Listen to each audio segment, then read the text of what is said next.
Responsibility. Do we choose to choose? Freedom and responsibility are implicates. You can't have one without the other. Responsibility gives birth to freedom, and freedom requires responsibility. God offered this implicate order to Adam and Eve when he first set down yes and no for them. A naive Eve with no knowledge of yes and no, since she lived in a world of only yes, took him up on it. She was a freedom scout. Her bite spawned humanity. In order to order the joys and tribulations of being human, we have rules. A rule is an ideal. It's meant to bring out our best. Games have them. Gangs have them. The mafia has them. Nuns have them. All social groups have them. There's a rule against deception. You meet a new person and you say, text me tonight. Well, no text comes and you meet again, and the question is, what happened? The group is weakened or the rule is tightened. Rules allow a group to exist. To hold together, a value structure has a hierarchy with a top rule. That's what God is. The pinnacle for Christians, Muslims, and Jews is an unswerving allegiance to one God. The ideal arrowhead of God pierces the material realm. Nietzsche said God is dead, but he added that we have killed him, and who will wipe this blood off us? You need an implicate hierarchy of value, or the bleeding does not stop. In a secular world, the pinnacle is the rule of law. Just as no man is above God, no man is above the law. This is sacred. A cluster of values without the glue of God doesn't hold together. For the idealist, morality has an inherent immanence. For the rationalist, no. There are two kinds of thinking. There's is thinking and ought thinking. Facts and values. Facts do not lead directly to morals. There's no logical connection. One must leap from facts to a value. If we say one fact is more important than another, we've already leapt over to the moral realm by judging importance. There are no ultimate facts. One fact is not more or less true than another.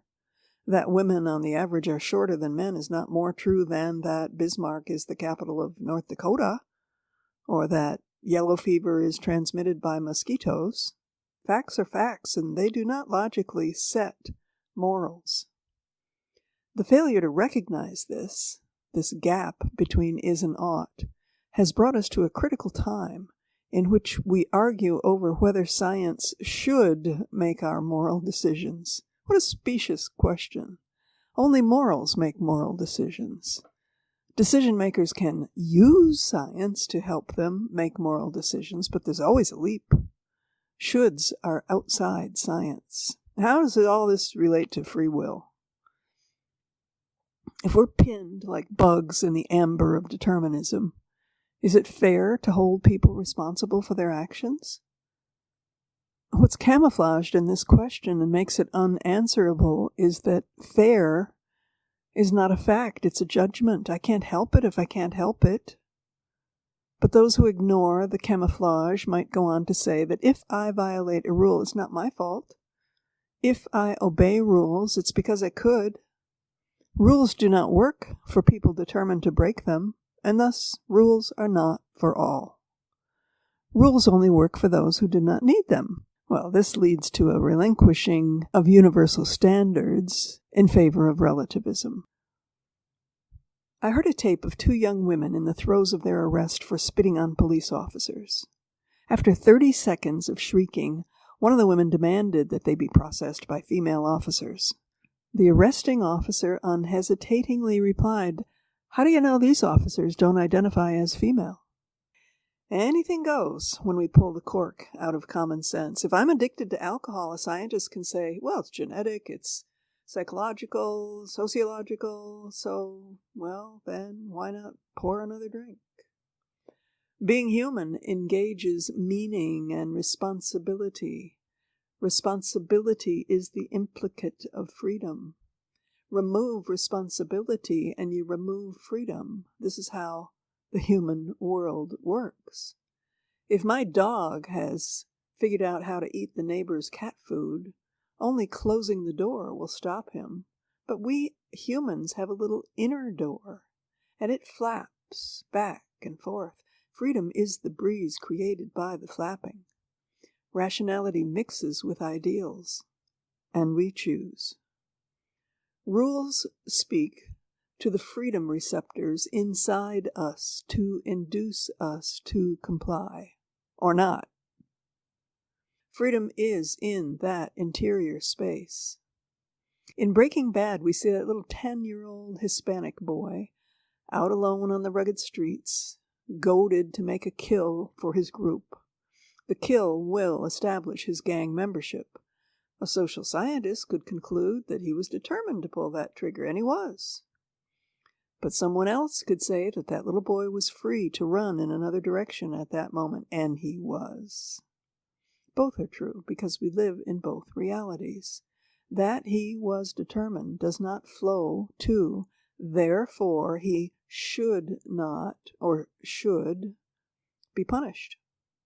You cannot mix the therefore, the logical world, with the should, the moral world.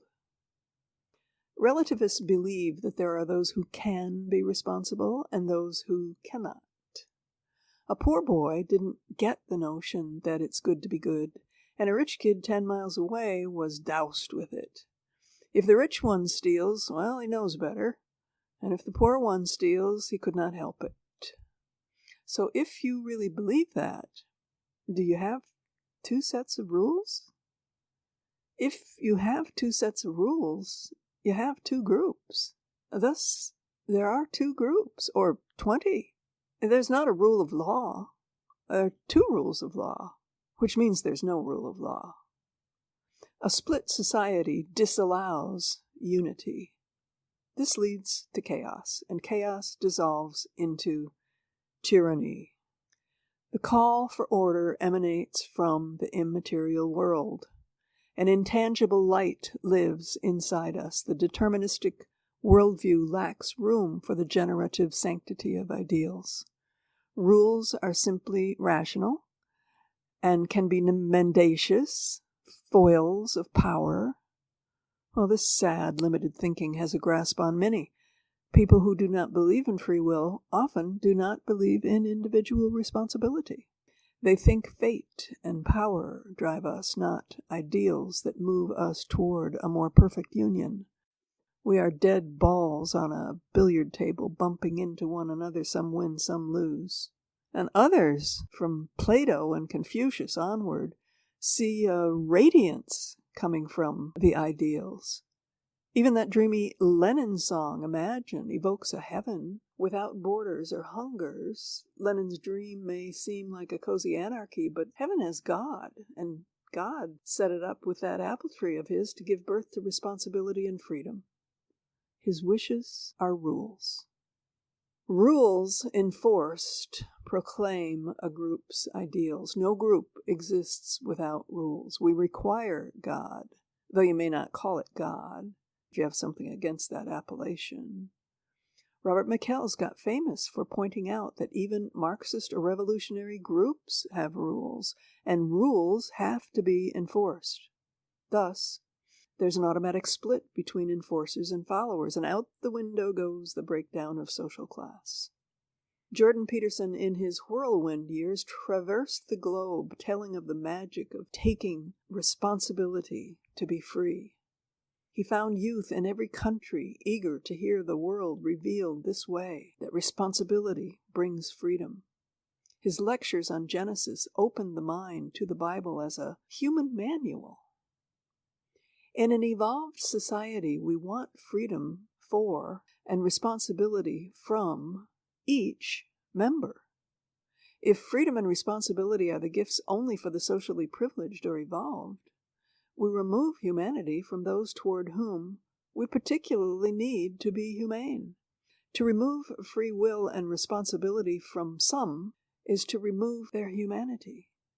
Subtract rules for some, and you subtract their ability to grow. You rob them of being human. Each child of nature, or child of God, if you like God, has the ability to be free. Rules make freedom available. Responsibility allows movement forward. But this is abstract. Society is an entity which seems outside us. And it seems to me maybe as opportunity, and to you maybe as constraint. So let's take the elevator down into the ground floor and see what's inside one person's awareness, along with the belief that what is deepest and most interior in me is also in you. Can freedom become a living opportunity, not just something I write about abstractly, or something experienced at a few heightened moments of life, but a wellspring for the everyday, ongoing in small and quiet moments of my life?